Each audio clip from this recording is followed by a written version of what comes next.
Today I'm creating a setup in the absolute smallest footprint I've ever worked in. This is the UNS 16S and it's 0.7 gallons. That's right, 0.7 gallons. By far the smallest aquarium I've ever worked with. But that doesn't mean we can't do something super impactful. So today I'm gonna walk you through the entire step-by-step process of setting up the hardscape in this little UNS 16S. We're gonna create a scape inspired by the desert, and I'm gonna give you lots of tips and tricks for working in a tiny little footprint like this. So without further ado, let's get started. All right, so the first thing I usually do when I'm setting up a scape is I kind of establish where my primary key element is gonna be. Because the scape is so small, I decided to glue the wood to a piece of rock outside of the tank so that it would stay in the right position and I'd be able to angle it exactly how I wanted. So once that was complete, I positioned the key element, which is this beautiful desert wood that I collected locally, and it's connected to a piece of wolf stone that Boost Plant was kind enough to provide for me. And the variety that Boost recently sent me was a little bit different. It had a little bit more of that orangey oxidized look that you see a lot in the desert. So I thought these tiny pieces would be absolutely perfect in this desert-inspired scape. I knew I had to balance things out with some more supporting elements. And for that, I'm working with some more wolf stone. Because that key piece sort of works our eye to the back left, I want to kind of support that with some more stone. So I placed a second stone to the back right to provide some more depth, kind of fill up the tank a little bit, and continue to support that journey that I'm attempting to take your eye on. Once that stone was in place, I further balanced things out with another one in the front left of the aquarium. So this one stands out a little bit more, almost like a sore thumb, but we're gonna soften that up with some details and kind of blend things together. Because the scape is so small and delicate, I'm gluing pieces of hardscape together with my favorite tissue paper and liquid super glue technique. This is an awesome process and essentially allows you to defy gravity. What you do is you place a little piece of tissue paper between the two elements you want to connect, and then you pour a generous amount of a liquid cyanoacrylate-based super glue onto that piece of tissue paper. Give it about, I don't know, 8 to 10 seconds or so. You can add some pressure with your forceps and you'll see a little bit of a smoking. That's because what's happening is the glue is hardening. It's an exothermic reaction, so it releases some heat.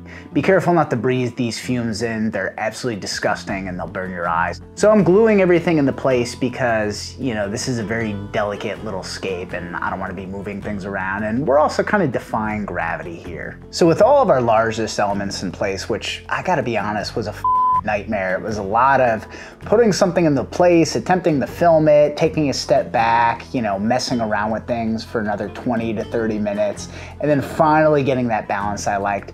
I decided to add a little bit more drama and add a little piece of wood in the back left. I feel like this kind of further accentuates the directionality of the wood that we're going for and, you know, helps fill out the space more. Because this is such a short little footprint, we want to really play against that and work the verticality and occupy as much space as possible. So I think this piece of wood helps achieve that and, you know, just add some more drama to the story we're trying to tell.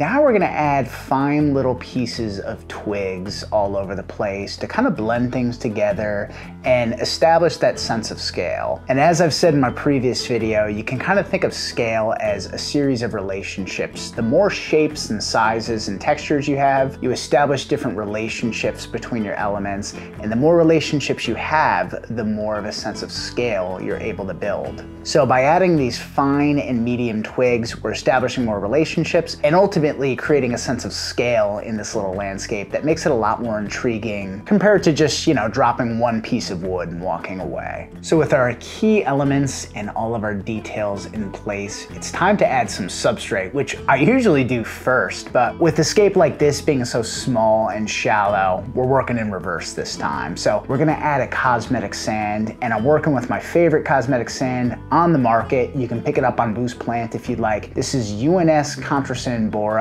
It's got a really beautiful natural texture that I think is going to work really well in this little desert scape. So I'm adding that very delicately to the front. I don't want to have a huge layer up front or that's going to kind of kill that sense of depth. And I'm sloping it toward the back to enhance that sense of depth. And with the sand in place, it's time to add some soil to the back because I ultimately plan on adding some cool plants that will be immersed in this tank. So I'm adding UNS Controsoil very carefully to the back, and with everything in place, it's time to add the final detail, and for this, I'm using UNS Controsand Santa Fe. This is a fine gravel that comes in a variety of really natural earthy tones and just ties things together for me. This has been my go-to lately, the Controsand Santa Fe and Controsand Bora combo. Love them together, and again, this new element of the small little pebbles creates a new relationship which furthers that sense of scale. So after hours of work that I'm making look a lot simpler in this video, I was finally satisfied with everything and I could take a step back, and I'm really happy with this. This little scape is in my bedroom on my dresser, and it's something I'm gonna be looking at every day in bed, starting my day looking at it. So even though this glass is super duper tiny,